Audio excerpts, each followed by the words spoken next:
Greetings respected viewers, this video is about Brexit. Just a few days ago, a provisional Brexit agreement was reached between Theresa May and Jean-Claude Juncker. So the United Kingdom is going to leave the European Union in a few months' time.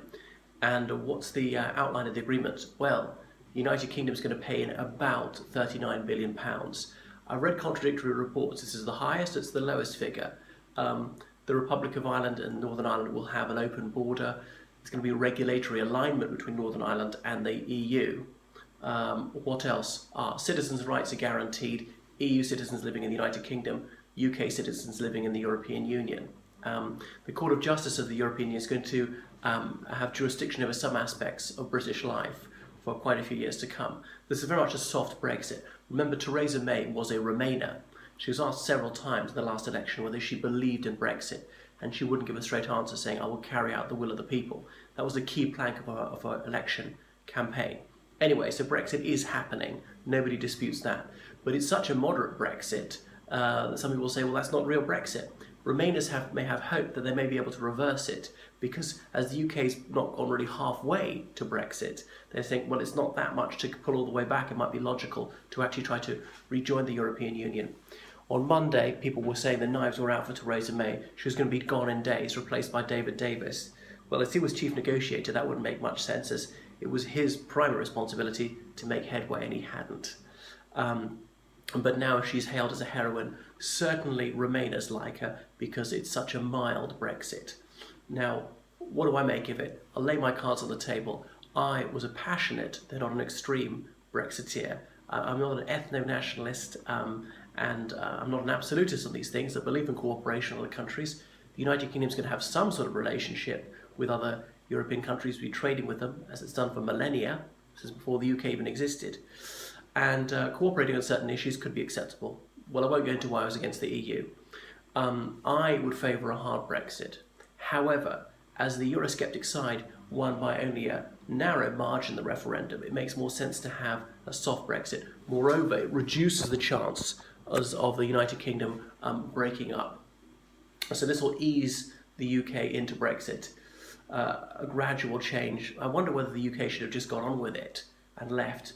I'm not sure there was enough brinksmanship from the UK saying we will be willing to leave and you'll have a massive black hole in your budget, EU. It's a bad deal, but it's not so dreadful that the UK should regret it, should reject it. That £39 billion is too high. The regulatory alignment for Northern Ireland, that seems to break it off from the rest of the UK, and therefore the EU's rules are going to have to apply in Northern Ireland. I realise that the majority of people there voted Remain, and then Nicola Sturgeon saying, well, why not for Scotland too?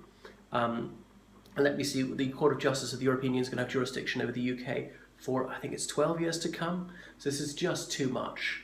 So one of the things I don't object to is European Union citizens living in the UK being allowed to stay and bring relatives and vice versa, because that's unreasonable to kick people out who've done nothing wrong, who arrived legally. And I'm not against immigration per se from the European Union anywhere else. It's just got to be a reasonable amount and selective, shouldn't be uncontrolled. And it was just impractical. Such people couldn't be removed.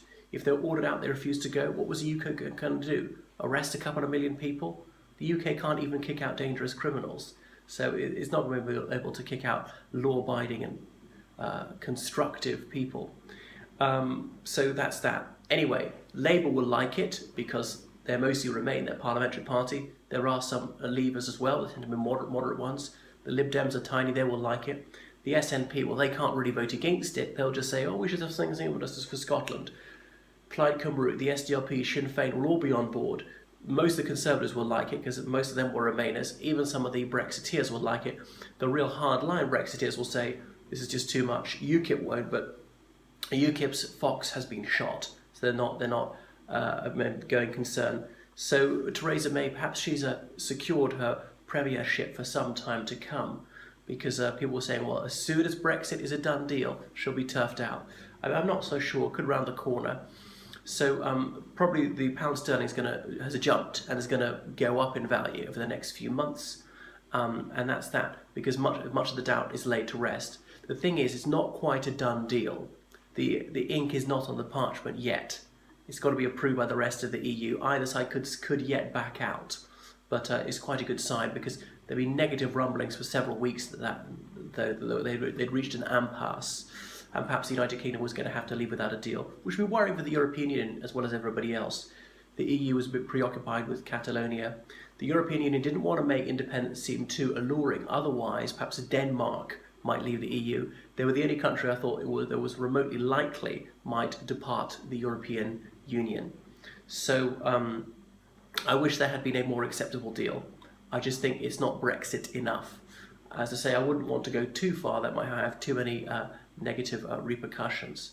I think this is a deal that will be signed, and Theresa May will have no difficulty getting it through her party. And who's going to oppose her? I don't think anyone's going to try and overthrow her for about a year. Well, that's my take on Brexit. There's one thing I'm glad everyone's agreed on, that it is definitely happening. The Remainers, though, do have a sliver of hope that perhaps they could turn the clock back.